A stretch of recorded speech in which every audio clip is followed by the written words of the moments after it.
Hello, Simon. Hello, can you hear me all right? Yeah, I can hear you fine. Can you see me? Yeah, I can see you as well. Great. Are you stoned? No, I'm not. I'm mellow. I'm in a good place. Good, good, I'm good. not. Yeah, no, I'm not. I'm not out of my tree or anything silly. But Good, good. Well, I got my beer as we agreed. I know. But do you know what? I've got orange juice, Oh well, horses for and course. there is a reason. There is a reason, and this can come up in the podcast. Doesn't matter if it does. No one's going to believe. A lot of people won't believe this is me, but I've quit drinking. Oh well, we will talk about that during the podcast. Yeah. We'll So talk about that yeah. because I've had issues with myself, and I'm very, very low on it Okay. at the moment. Right. Cool. So first of all, thanks for joining me because I know you're a busy guy. I know you run Sure. groups and all that kind of stuff, and you're a busy guy, so I really appreciate it. So we've never actually talked face to face before. I'm pretty sure we've never met at an event, so it's like Nope. meeting for the first time. We've spoke a lot and exchanged a lot of, shall we say, views online before. Yeah. Which is one of the reasons why I basically gave up Facebook for a couple of months, which has done me a world of good. But I really just want to try and get to know the real you, really, and what you do. Okay. Sounds good to me. Not necessarily just about your work, but about your personal life as well. So I noticed that you had to correct me on this one, but that you grew up in Somerset. I grew up in Somerset, yeah. Yeah, okay. So would you mind just telling me a little bit about your early years, where you grew up, the kind of place it was, where you lived, and also the level of formal education that you got to? Because I find that a lot of people in this industry didn't necessarily end up in university. No, I didn't. No. Yeah, okay. So I was actually born in Middlesex, brought up in Basingstoke till I was about 10 or 11, I think, and then we moved to Somerset because my parents were starting their own business here. And I went from this massive comprehensive school at the age of 10, 11, because they had a junior school system there, back to a middle school system, and I was going back into this dinky old, felt like junior school again, really antiquated old school, and it was a bit of a culture shock moving to Somerset. But the good thing that came out of it, when we've been in Basingstoke, I was really already into computers in a big way. Right. The school I was at there had a massive computer department, probably one of the biggest in the country at the time. Right. And I was moving to Somerset, get taken around this little poxy middle school, and I'm told, oh, now we're going to go and show you the computer room. And there's me getting excited, and they open the door, and they've got one BBC Model A microcomputer. And I'm like, where I've just come from, we got two of them, and we got two Model Bs, and we got an Electron, and we got three Commodore PETs and a ZX80. I'm going, this is the computer thing? How much use am I going to get out of that? Well, you're already mentioning computers that I've never heard of, so you're going back. Oh, this is going back. This is going back 40 odd years, yeah. Oh, wow. Really? I'm 50 now, so right, yeah. So basically you've been involved around computers in one way or another. Always had an interest, yeah. Always had an interest. Okay, so. But I only did regular school, left school, and I actually signed up on back then we had a thing called YTS, Youth Training Scheme, and most of them were just a scam to get young people to work for no money in shit jobs. Yeah. But this one was actually a course. It was quite good. It was a course for the day release to college, but the days you weren't at college, you weren't doing crap jobs. You were learning more skills, and it was office skills, computers, and electronics. I had no interest in the electronics part. Right. So I kind of bluffed my way through that so that I could pass the necessary. Yeah. But the rest of it I flew through, but I got bored, as I do. So you were basically working at. So it was the equivalent of what I did was an MVQ. So it was the equivalent of that. So you were working and training at the same time. Very similar. But getting paid a shit wage. Oh yeah, it was dreadful. But by the time you fit all your travelling expenses and other things, you could live off it. Right. Well, okay. I mean, that's what we did back then, you know. Yeah, I mean, it was similar to what I did. I mean, I was working as a chef. I was earning basically a chef's wage, but then going one day a week to college just to tick off some boxes and whatever else. But I learned most of what I learned, on the job. Sure. But yeah, for me it was chefing. For you it was computers. To be honest, if I'm going back in time, I wish it had been computers for me. So after your YTS, did you go on to college or university? Nope. No. I got bored with the YTS. I actually only did a year of the YTS thing, or a year and a bit, and then I left. I did enough. I stayed there long enough to get the certificates and the qualification parts, but not that they ever have been useful.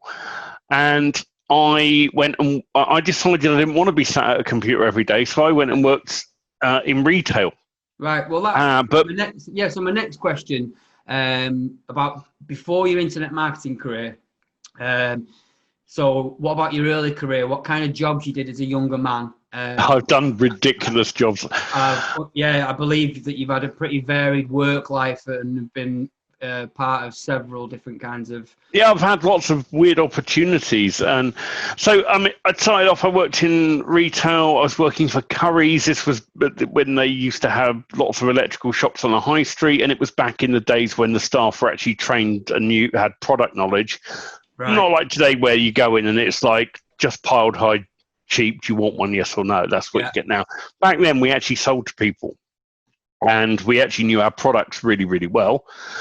So I learned a lot about selling from that. I wasn't great at it. And I got a bit frustrated because I was the most junior member of staff. And I was still expected to reach a target, but I spent half a week out the back shoveling boxes and stupid dirt jobs, Right. So I thought, well, I've got a choice. I can ride it out and get promoted and work my way up. But I didn't really enjoy selling electrical goods all that much. And so I found myself another retail job selling camping equipment. And again, back then I did have an interest in camping. I don't camp now. Back in my youth, I did a lot of it. And what about as varied as you could possibly get? Yeah, but in this store I went into, no one has had any sales training ever. It was just like that. They were cashiers. So I went in and suddenly this shop that was earmarked for closure was like one of the top performing stores in the Southwest. And within about a year, I think I was assistant manager. Because you knew at 18 or 19, I was the youngest assistant manager Millets ever had at the time. So it was Millets. It was Millets. It was Millets. Right. It was Millets. The big brand. I mean, they do mostly online now, don't they? Because of of course.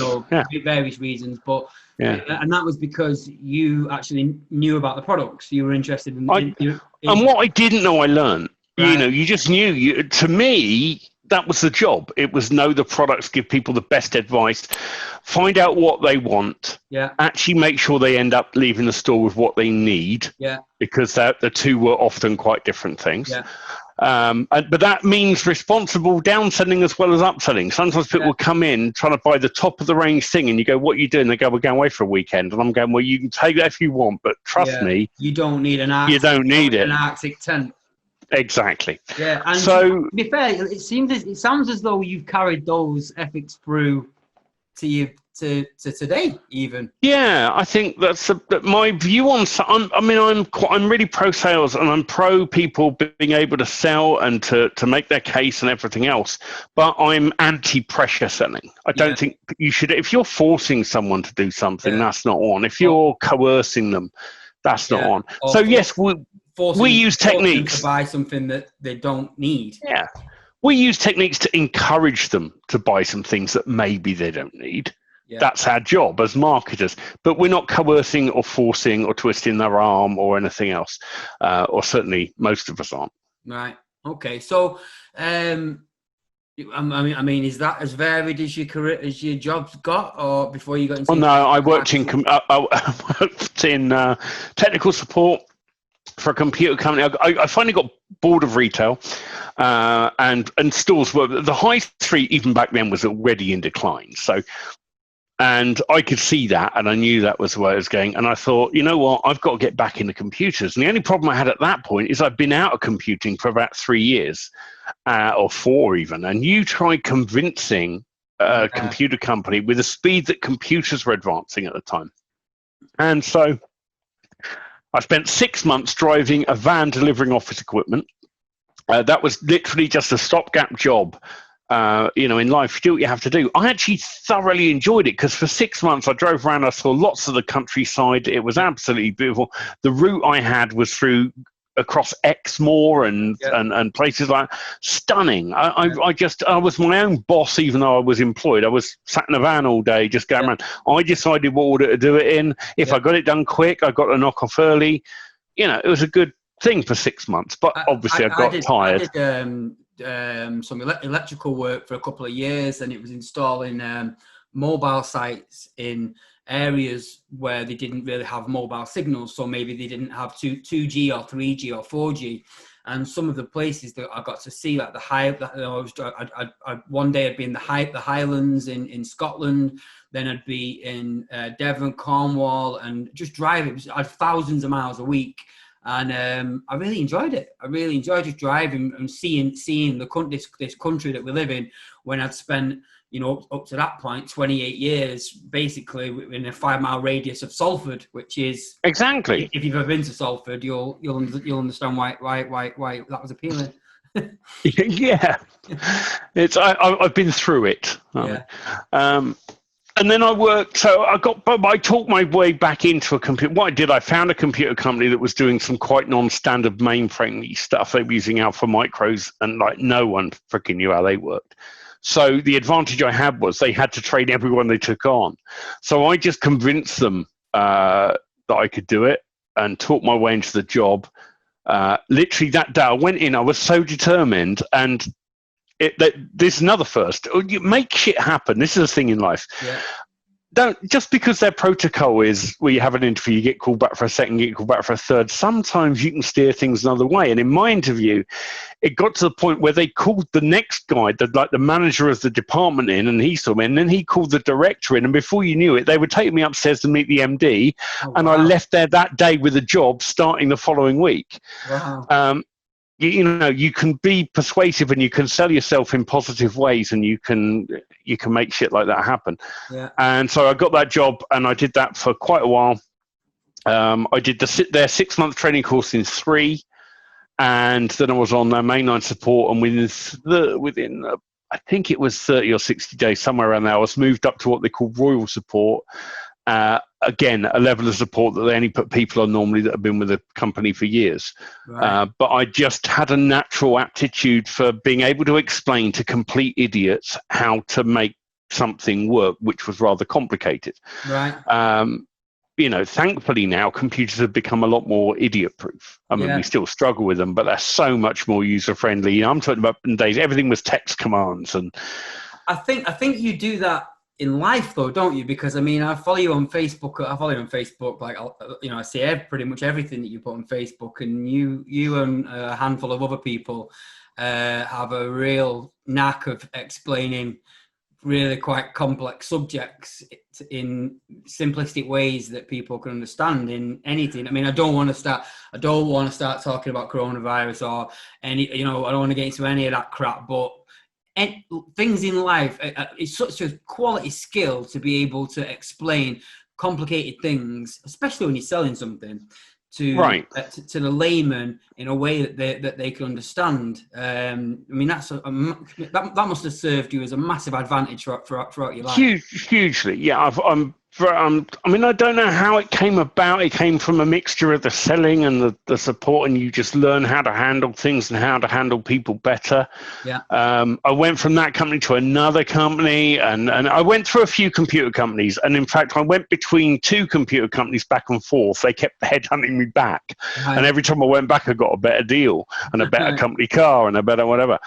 And I would go in and I would get the support all running, and then I'd go, I'm bored of this now. I've got it running as smooth as I can. I'd go off and go back to the other company, and then in that time they tanked because they didn't have me doing it and they didn't listen to what I said half the time. So I'd end up pinging back and forth between those 2 for a while, and then I finally went, screw this, and started my own business. Well, I was just going to say, so absolutely zero loyalty there, and a martyr. I would say I'm extremely loyal when I'm working for something. Like under that employment, I was completely loyal to them as a company. Yeah. When the time came that I felt I can't do a lot more here, or I've reached my limit, or I'm just stagnating. Okay. I already had the other offer coming in, so of course I took it, but I always worked out my notices, and I had it. Obviously, they kept headhunting me back and forth. I had a great relationship with both those companies. I suppose at the end of the day, in all of our lives, what has to come first is bettering ourselves over any other certainly another company. Certainly another company. I think there's two ways. If you're doing the corporate ladder thing, which I did for a long time, and I was getting up to the stage where I was doing boardroom meetings and all that. Right. Course. I mean, ended up my job was doing meetings. I mean, I was doing more meetings than work. It was ludicrous. And I was I'm assuming you didn't enjoy that. It was okay for a while. Again, things are always all right for a while, and they can be fun for a bit. Yeah. And I saw some of the most dodgy dealings I've ever seen between companies go down, and it opened my eyes to just how corrupt this world is. Even more so than the industry you're in now. Do you know, every industry has its crooks and its charlatans and whatever. It's just fun to call them out when you spot them. I mean, that's my game sometimes. There's only you and, well, so far out of the podcasts that I've done, there's only you and Chris Hitman that I can say that about. So how did you make? So you ended there with your corporate ladder climbing, and you decided to start a new business. So what? First of all, what was that business, and how did you make the transition from that? Because obviously, there's always that dichotomy of income replacement, isn't there? Yeah, well, I was in a position where the particular company I'd gone back to had called me back this final time, and they'd got themselves quite deep in the crap by that point. And I'm like, well, you know, I'll do what I can, but you know, and we tried some things, and the managing director at the time, and a lovely guy, and I've seen him since, and he freely admits this stuff now, but he didn't want to let go of the reins enough himself. He didn't trust the people he was putting in management positions. Yeah. So there were certain decisions that would get blocked, and he admitted after he should have done them, he should have gone with them, he'd lost his bottle and all those things. And that's part of life. So the company was going down. And so the minute they were offering redundancy, I was the first one in line. I'm like, I'll take it. Yeah. I'll take the redundancy package. Thanks very much. Reminds me of that scene in The Office where the program The Office where they get offered redundancy. Would you take redundancy? In a heartbeat. Yeah, absolutely. Yeah. So I was straight in front of the queue to get out.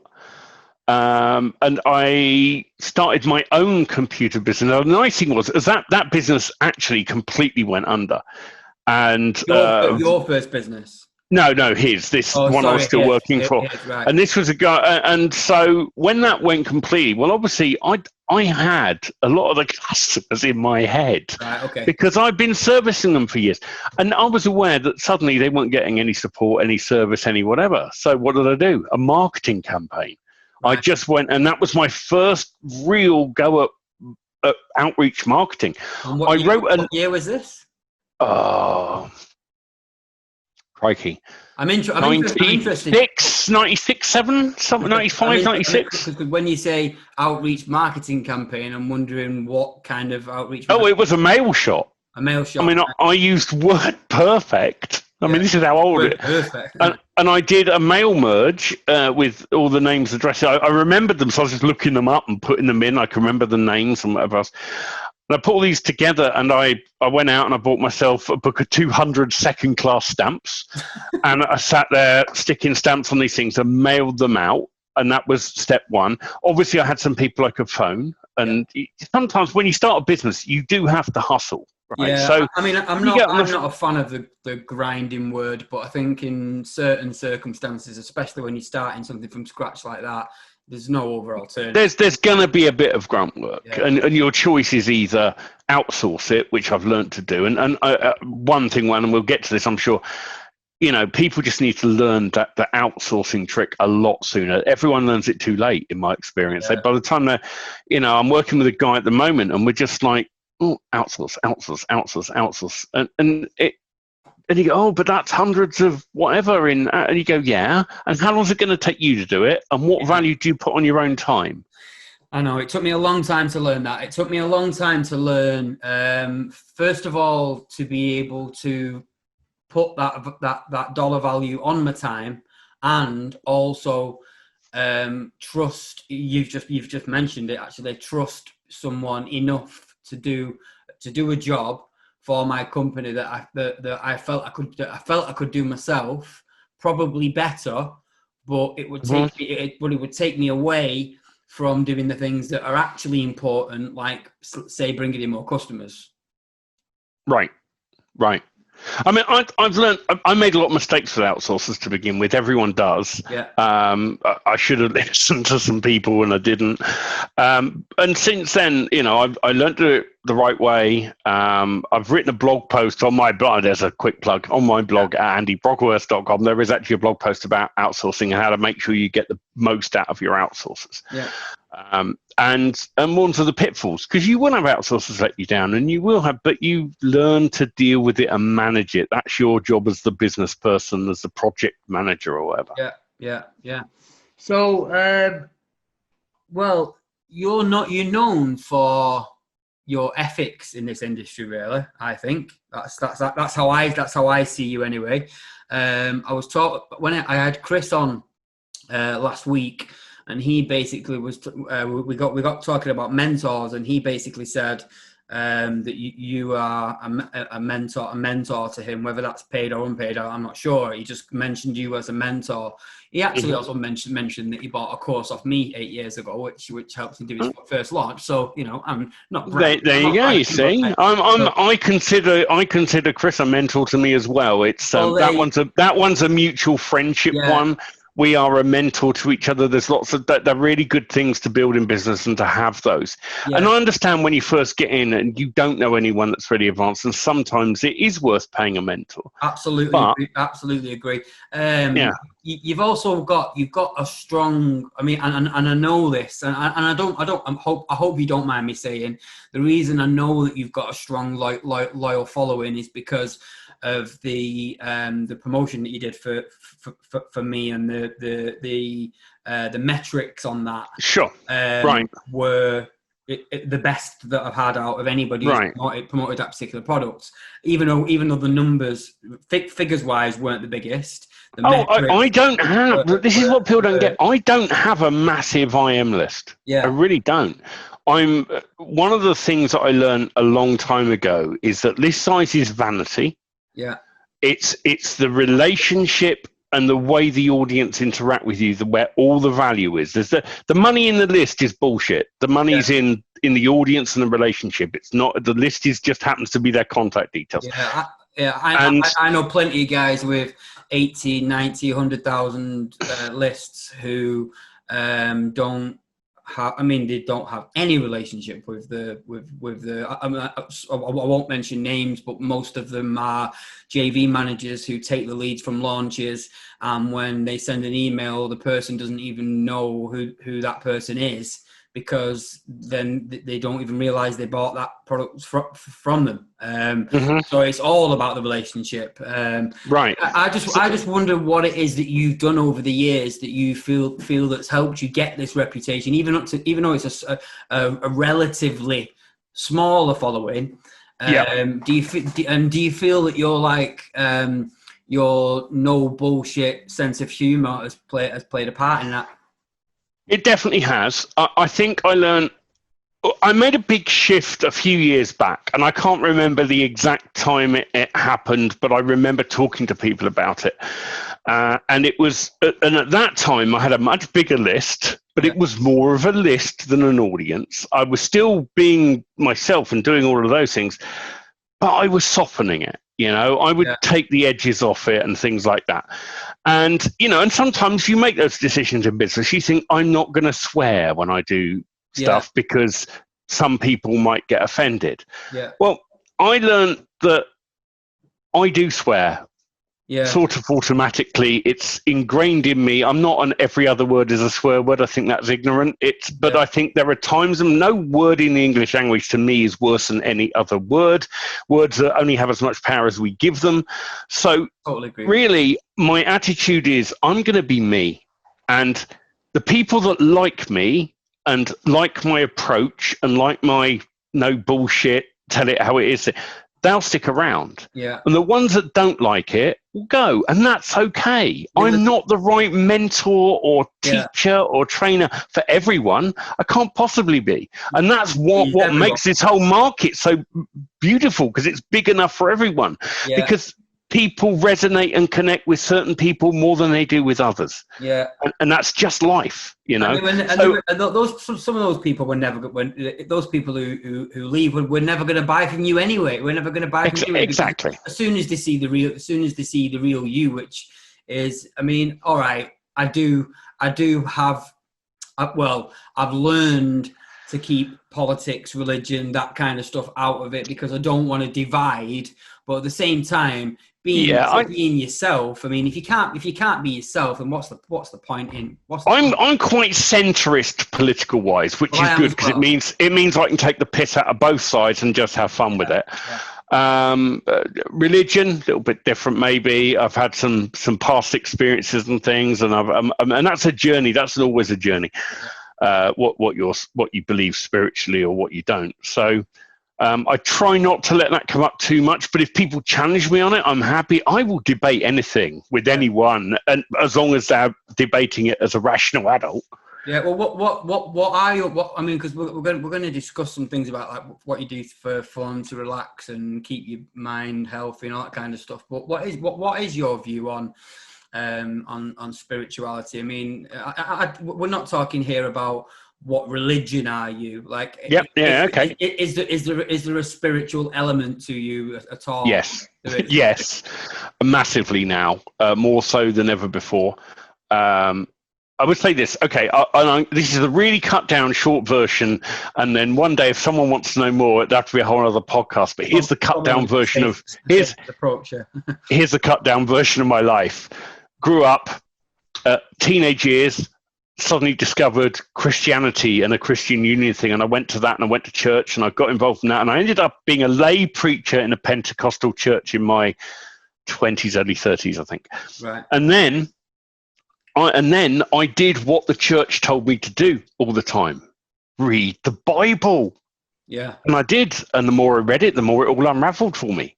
So I actually ended up going from believer to complete atheist. I was anti-religion. I was like, really against it. I thought all religion was just the root of evil, and so on. But my views have changed considerably. I don't have a religion. Yeah. I believe that the religious texts that we have, whether it be the Bible, the Quran, the books the Buddhists choose, whatever it is, they are attempts by man to pass on wisdom about the journey through life. And so there is a lot to be learnt from those books. Yeah, like the intent is good. However, they seem to however, when you follow in my opinion, when you follow any of those books to the T, you can't pick and choose the parts that you do agree. I don't think you can follow them to a T. I don't think it's because they're not. I don't think they're literal works. Most of them, the stories they tell, even the writers believe they took place in a mythical plane. It's only that we changed the language in the English versions later on, so it sounds like it physically happened on Earth. And so that's kind of where I'm at with that. I don't mind if someone's a Christian, a Jew, a Muslim, or whatever. I'm a human, and I'm open, and I believe we all have some sort of God or higher power or inner light, or call it the universe, or you can call it whatever you want. I don't know what it is, but I know it's there. And that's as far as I can go. The same. I grew up a Roman Catholic. I then, when I was in school, and I would be in an RE lesson, so a religious education lesson at 1 p.m. And then at 2 p.m. I was in physics. I was like, something doesn't add up here. There's not something's not right. One of you's telling me that it was created in 7 days. So I left the idea of mainstream religion behind. However, I certainly believe that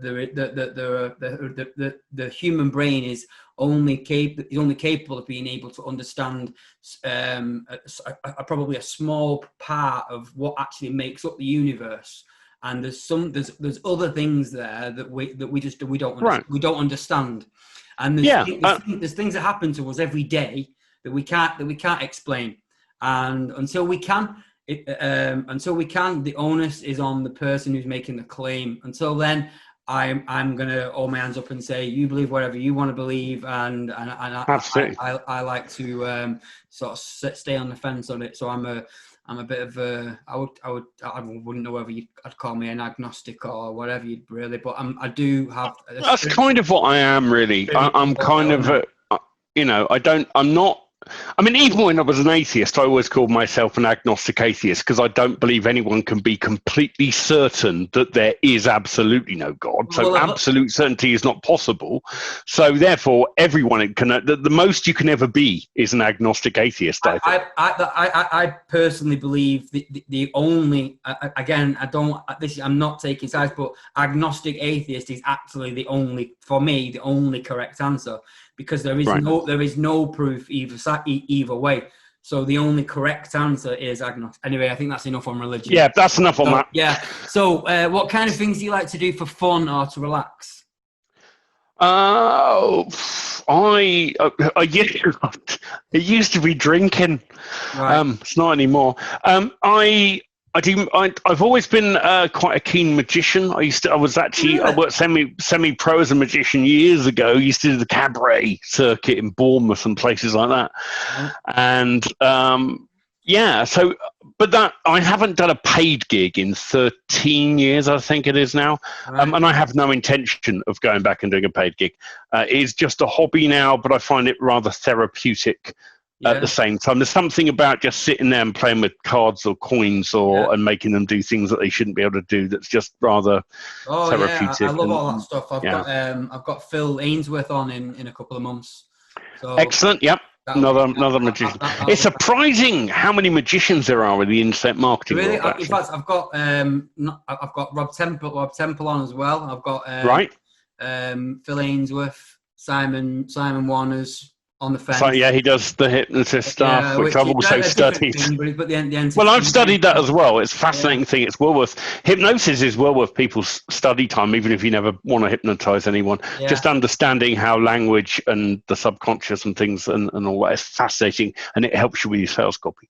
Yeah, and going back to the drinking thing, I personally have, I'm starting to get more vocal about it now, but I have had addiction issues over the years, and I've cut drugs out obviously completely.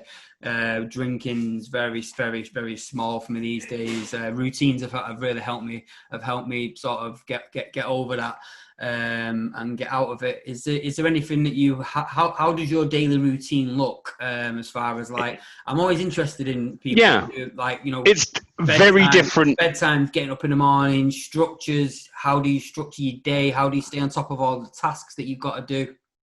Okay, I'll start by telling you what I was doing. Yeah. Which was, I was very free with it all. It was like, I loved the freedom that this lifestyle gives you. I know I've got to do a few hours of something, whether it be booking ads or making a new campaign or what, but I could do that at 10 at night if I want. And so it's always been very fluid, and I'm more of a nighttime person. But the problem with that is that the night time is also a convenient time to drink because no one else is around. Exactly. And my drinking was creeping out of hand again. I've danced with that demon a few times before. Yeah. And this time, I'm a great drunk, okay? When I'm drunk, I'm just a cuddly teddy bear. I'm fun. But the depression that was following afterwards, because I suffer from depression anyway, and alcohol's a depressant. So, common sense says, don't drink alcohol if you've got depression, but I did, and it was the depression afterwards that was causing damage to my family and loved ones and people around me. So even though it wasn't a physical damage, it was emotion, which can often be worse. And I didn't say anything super hateful, but I could just be cutting when I shouldn't be cutting, and and so I just went, that's enough. It's fucking my life up. Yeah. So I'm going to just say goodbye to it. I've tried dancing with it. I've tried getting it under control. I can't trust myself. I'm not strong enough. I'm in the phase now of I feel like I have it under control, but I also know that I have the ability for abstinence because I've done it. So we'll see how it goes. But like you, and a great drunk. A great drunk, Yeah, right. a fun drunk to be around, which is a kind of dangerous sort of combination, really, because it doesn't actually cause you very many problems. And I have also suffered from depression, but for me, drinking was it helped me stop feeling that depression. When I stopped drinking, I had to deal with the depression. Yes. And that was the real difficult part. So I had to learn how to take it on, and it was the routines, and for me personally, the working out and the meditation and that kind of stuff, which has helped. That's super important to me now. Yeah. I mean, you were is, asking about my day now. It's very different. So at the moment, what's your day now? At the moment, and this is all fluid because it's always changing. You're on a journey and you have to adapt it. And I'm just learning to. The thing I messed up was not keeping things in balance. That whole thing about mind, body, spirit is so on the money. Yeah. I just went, when shit was going wrong at home, I just plowed my energy into the business. It didn't matter, and then you neglect things and you just get in a bad way. So now, typical day, I don't get up super early. I'm normally up by about 8, 9 o'clock. Okay. I don't rush into the day. I'm not great in the morning, so I take it steady. Yeah. And I do go and I spend some time now meditating and take time out. And I do that sort of in the morning. And then I come to the desk, which I've currently moved back into the house with my desk. I just wanted to be more connected with the family. It was more important. So for a long time, I've got an old caravan at the end of the garden. It's all brilliant. It's a self-contained office. It's all wired up. It's got aircon and everything. But for now, I wanted to come back into the house for a while. Yeah. So I've done that, but also it just separates me from the place I was doing a lot of the drinking. Yeah, because I was exactly the same. I had an office, and I would basically I was using work as see with my drinking. What it was it wasn't the drinking necessarily that was the problem, because although there was periods where I was drinking a lot, most of the time it was the fact that I was using my place of work as a place to drink in secret. And then it was the lies that came with it. So when I was same here. I was asked, "Have you been drinking?" my answer would be no. Do I look drunk? And of course, I didn't look drunk because I was so used to being drunk. So I had a friend. Basically, for me, it culminated in a bit of a mental health crash, and I was really not in a good way. And a friend of mine who came over to support me during it said to my wife, I spoke to him yesterday. I had no clue any of this was. And she went, "You won't. He's a good actor." And that's the problem. I learned to be a good actor. And now I'm cutting out. I'm like, no fucking acting, no lying. I'm just being honest with everyone and everything. And life's better that way. And not always easy, but it is better that way. It's not, and I totally agree with you. And it took me a long time, and unfortunately, it took me two failed relationships to realize it. But same here. In fact, I mean, 2 failed ones, and the one I'm in now, I very nearly fucked up. Yeah, I mean, I think in the end, and especially the last relationship, if I had just told the truth, I would have got the support that I needed. But I just could not. I was at that time of my life, I was so obsessed with being the best person that I could possibly be that I was admitting that I had any kind of problem was like the worst thing that I could ever do. It was like, well, Simon Greenhouse doesn't have problems. Like I can do anything, and it's exactly. People like that with me. They were just like, "You're always positive and upbeat, and this, that, and the other." When we see you every week on camera in the membership group, and we see this, But it is easy to step on stage, and I have that magician background and everything else. It is, you do use, I naturally had to use bit of a stage persona to be on camera because I'm naturally an introvert. I know no one believes it when I tell them, but I am naturally, put me in a room full of people I don't know and I'm not interested. I don't want to talk to people. I mean, if they come to me, I'll be polite and I'll have a chat and I'll get into conversations with some, but on the whole, I'd find the whole social thing really awkward. I'm exactly the same. I absolutely have no problem at all admitting that I shit my pants with public speaking. And as far as the hiding behind the laughter goes, I mean, you've only got to look at like guys like a guy like Robin Williams, you know, a guy who spent his life making people laugh, and behind the laughter was terrible pain. Exactly. And we you know, but you can't have the good without the bad, and vice versa. And we've kind of covered some of the. I know we've gone all over the place. Yeah. How do you keep your days structured as far as the work that you've got to do? Because I know even though you like your days to be fluid, you must still have. I'm getting them there. I am pulling them in so they're less fluid now. Tools, calendars, anything like that to sort, or are you a pen and paper list guy?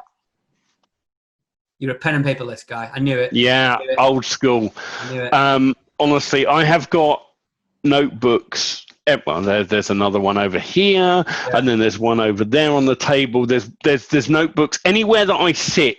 Yeah. During the day to do stuff, I've got a notebook there. Well, I just moved mine just purely for the podcast, but they're in this here. But I've actually just an hour before you, I spoke to I had Laura Castleman, and she and she obviously manages not only JV Zoo but multiple multiple other companies, and she does everything pen and paper as well. Yeah, I'm very much pen and paper. I've got all my planning is done on pen and paper. I do have a very clever device, which this isn't it, but I've got a pen and some special pads that you can write on, and it all transfers onto the computer, and it can OCR read it as well. Oh, no, that is cool. That is cool. That's a really good tool. We're blessed. We've got so much great technology available to us now. I mean, I still use don't get me wrong. I mean, because I have a lot of the stuff that I'm working on at the moment, like I'm working on a fitness brand that I'm going to be doing a case study on for drop shipping. I have to schedule my social posting, so I use calendars for that kind of stuff. But as far as my actual daily task, like what have I got to do today, it's written down on a bit of paper and then it's ticked off when it's done. And that includes schedule your social content.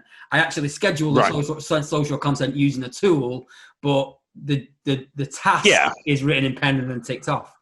Yeah, I've started to use Canva a bit more, and they've got a nice social planning tool which I'm using in some niches. Yeah, and I'm probably going to start using it in all of them because it does work very well. Yeah. And Canva now do the thing where you can have team members, so I can actually just create a team member for each niche. Yeah. So then keep them separate. I use a lot. I mean, I'm going to be making a lot of training on this, but I use. I'm not sure whether you know, but not that long ago, Facebook created. You've got the YouTube Creator Studio where you can. Well, they've got a Facebook and Instagram Creator Studio now, so you can schedule days, weeks, months of content in advance on both Instagram, Facebook, Pinterest allow you to schedule posts into the future. So you can basically just go on Canva, take your different sized images to fit your different platforms, and then go onto your three different schedulers, and it takes you minutes to set up months worth of posts. So it's very useful. I'm going to be putting some training together on that one. Well, we've talked about struggles, the addictions, the alcohol.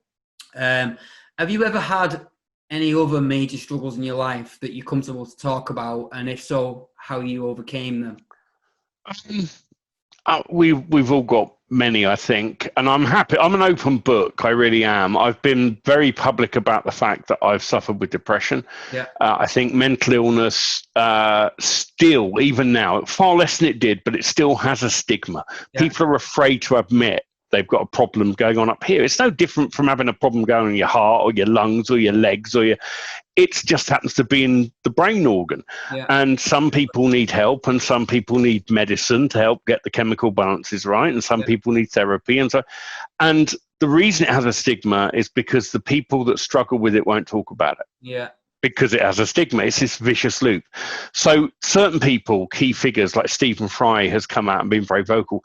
Yeah. And I've been the same. I've always been really public about it and gone, because the one thing that you find in this game is that people will buy your reports and your books and teachings and things, and they think you've got it all figured out. Yeah. You know, I'm pretty good at the business stuff. Yeah. But my goodness, have I had to get my life straightened out recently? Yeah, You know, of course. it's, I'm not an expert at that. Yeah, you know, I mean, so having knowledge on a subject is not mutually exclusive with being an effective human being. You know, you don't have to be both. Like I mean, I would go as far as to say as some of the most successful people in the world in the private lives are absolute freaking screw ups. exactly. And so for me, it's about getting balance now and getting that, you know, I'm in a fortunate position. I've been doing this 20 odd years.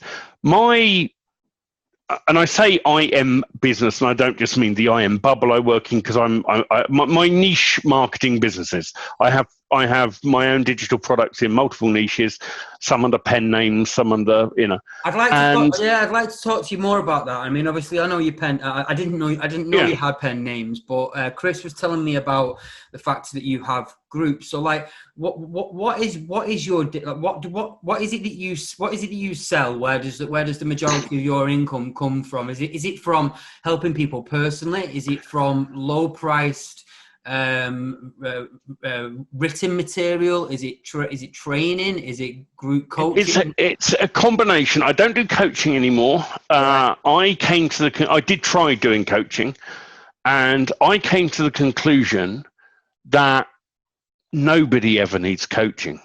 Right. They need mentoring quite often. Yeah. Because the thing is, most people have got an idea and they want to see it through and whatever. And so they go, well, how do I do it? I'll join this coaching program. And all they're doing is teaching them a landing page for a make money product. Or, you know, a lot of the so-called coaching that is offered in this space is utter crap. It's just expensive rubbish. You're throwing your money away. Yeah. So, you know, I did a coaching program. I feel we massively over-delivered. We tried to get everyone successful. You'll never have 100% success rate. We were very picky who we took on, and even being picky, we had people that wouldn't stick at it. Yeah. So now my attitude to that is I do offer a mentoring thing, but I only talk to that about people that have been in my audience for quite some time, because newbies don't need it. Newbies need to read books, study material, learn how to do what they need to do, and get going. Join some groups, join some memberships that will give you the support and things like that. Society 11 is a good one. Stick to a system as opposed to jumping from system to system. Well, most newbies, that's the problem. It's just they don't stick at anything long enough. Yeah, you know, I was just as guilty when I started. I think we all were. It takes time to find your thing, though. That's the other thing to understand. You have to do some jumping around, because you'll think I could do this, and you start doing it, and then you go, I'm not enjoying this.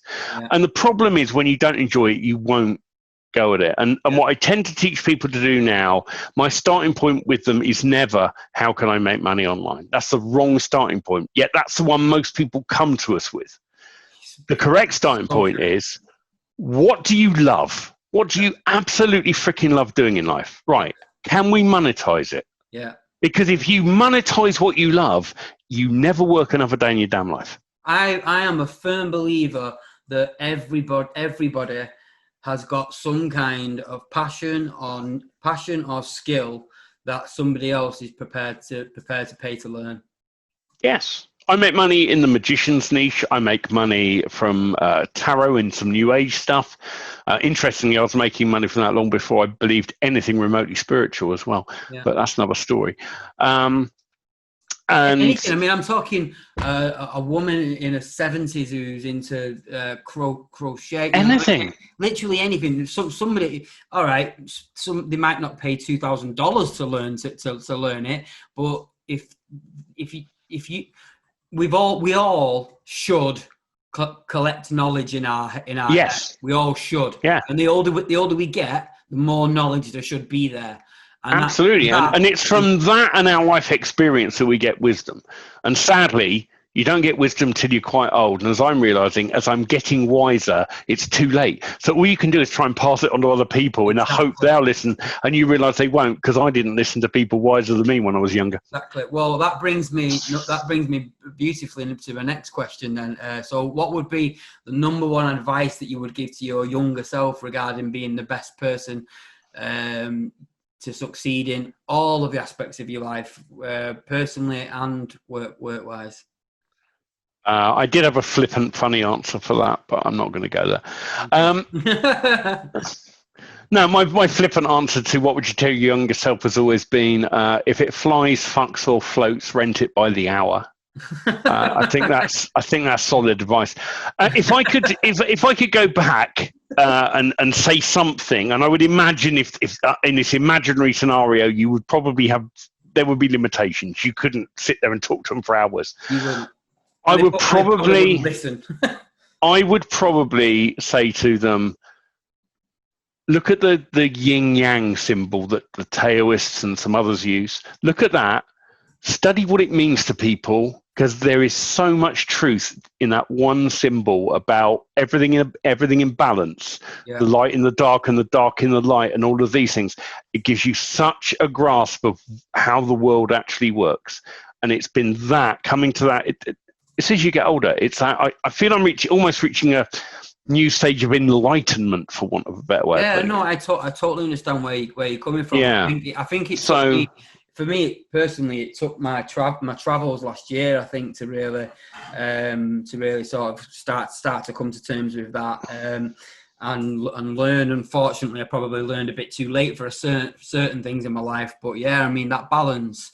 I think you'll find nothing's ever too late. I'm 50 now, and I have literally just had like some major things that I'm starting to shift in my life and my thinking and things like that at 50. It's never too late. You never stop learning, because life never freaking stops teaching. Yeah, totally true. I'm going to make a meme out of that and put it on my Instagram with a picture of you. All right, then. Right. So we're getting towards the end, because I'm going to be very respectful of your time. Right. Also, I've done 3 of these today, and I need the toilet. So I'm sure you do. So what advice would you give to anybody starting out in online marketing today? Now, I know that's pretty much the mantra of what you do for a job, so you don't give away the farm here. No. But from a spiritual, from a mental mindset point of view, because obviously this is not 2008 when I don't know whether you were, but I was on the Warrior Forum, and I could put an offer up on there with no affiliates and sell $1,000 of a $7 report. That is not possible anymore. Right. And to support launches now, you need leads, because nobody's going to support your launch unless you've receipts for them in general. Unless you've got a really good product and you're really quite good at connecting with just a few people, and you're happy to wait for it to snowball up, which I think people should. But that's a sensible way of doing it, isn't it? I mean, I think the thing is, people do come into this with ridiculous expectations. Yeah. They come in from the point, because let's face it, what do? They're suddenly out of work, they're screwed. They start searching Facebook, Google, anywhere they can, how to make money online, which, as we've already said. Do you blame them No, I don't blame them for that. When they see a guy stood next to a green Lamborghini in his garage. Right, absolutely. You know, and they search for that, and obviously the first things they find are the things that are directly pitching. Maybe something fine, which isn't as we said earlier, it's not the right starting point. Yeah. So now my starting point very much is, okay, let's work out what your thing is. Yeah. And how to monetize it. And honestly, we've got, as you know, I co-run a membership group called Society 11. It's for like-minded, ethical internet marketers. And in there, we've got all sorts of people. We have got people doing traditional IM products and launches on Warrior Forum. We've got people making their money from print on demand. Yeah. We've got Etsy sellers. that are making full-time living on Etsy. We've got, so all it is in there is we have connected people together that can support and help each other. We provide loads of tools and training, and then but we don't tie you. It's not like join this and we're going to teach you how to be a digital product creator. Yeah, that's only one possibility that you can do. The fact is, we look at what's your thing, help you find it, get it unlocked, and then point you in the right direction for what training you need to do to fill the gaps in your knowledge. Well, I think anybody watching this, I mean, obviously, as you know, this podcast is going inside a membership area where I'm not going to be directly pitching any products, not even my own. Sure. No, that's fine. However, I am going to be taking snippets of these and putting them on my YouTube channel, which will have links to whatever the person wants. Awesome. So I'm going to grab some links off you to your website, your Society 11, and I think that there might even be, I don't know whether you're interested in, maybe if you, when I managed to actually build this journey membership area, if you're more than welcome to join us there. Sure. I'm sure people would have questions about your podcast, if nothing else. Yeah, be happy to. And I'd love to participate in your group as well, and because I've done a lot. Good memberships are honestly, they are. I'm a member of a few different ones. Paid memberships mainly. There are a couple out there that aren't paid that are okay. On the whole, the best ones are the ones where people have got some skin in the game and are taking it seriously. Yeah. And so I'm in a few, and I happily pay for them every month, because just the time when you go there and you say, well, what about this? Or what about, and you get an answer that saves you so much time, you just go, well, there's the value right there. I think that's probably what Chris was referring to when he called you his mentor.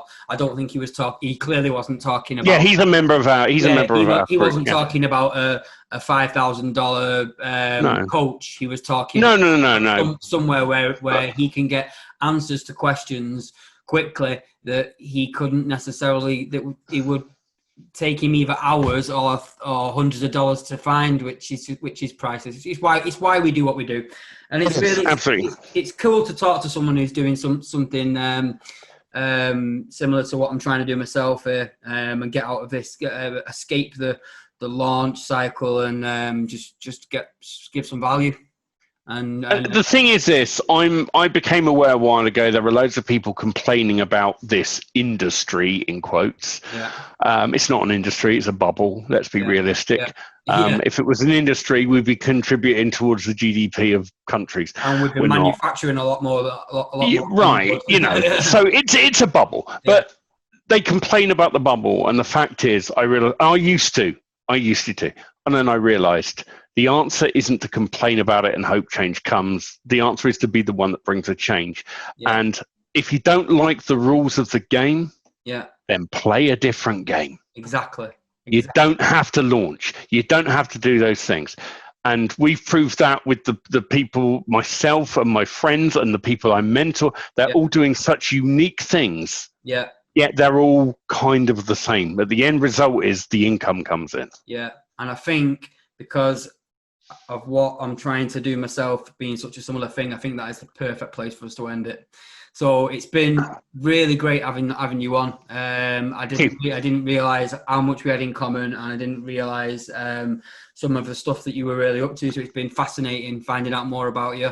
It was really genuinely great to meet you in person. Awesome. I've really enjoyed it. As close as you can get in coronavirus days. Maybe we'll actually shake hands sometimes in the next 10 years. We will. Yeah, we'll definitely make it happen. I've got this thing. I'm known for not traveling and not going. I don't go to events. I don't do this. But you may see me at a few when things open back up, because I am getting out a bit more now. Yeah. I think it's going to be. I think people are going to be bloody clambering to get out after 2020, aren't they? So anyway, it was really, really great to have you on. I really enjoyed it. I hate to use a cliche, but some golden nuggets in there. I'll let you know, obviously, because I'm doing like 3 of these a week, and I'm actually only releasing 1 a week. Might be a while until one gets in the actual members area, but I'm going to get a snippet on YouTube as quickly as I can. So I'll be in touch for some links. Awesome. for people who are interested in that. So thanks a lot again, and Pleasure. have a good night in the it is the IM pub on Friday nights, is it? Yeah, it's Friday night tonight. Yeah, 9 o'clock London time. You're the nominated driver because you're not drinking. So I am not drinking anymore, but that's okay. You're the nominated. It's never been about. I know we call it the pub, and we say, you know, we joke about drinking, and people do drink on there, and that's fine. It's just to chill out for people, and anyone's welcome in the internet marketing world, because we're mainly internet marketing people. We don't always just talk IM. I mean, it is like going to the pub with your mates on a Friday, but without having to go to a pub. Yeah. And whether you drink, we got people that do drink, people that don't. Yeah. It doesn't matter. It's just a good hangout and a wind down, and we don't take it too serious. Well, I'll try and pop in on one of those. I really will. It'll be very interesting. So anyway, thanks again, and hopefully we get to do this again soon, and hopefully we get to meet in person. It was really, really great to meet you. You're a cool guy. All right. Cheers, Simon. Thanks very much. Bye-bye. Take care. Bye then.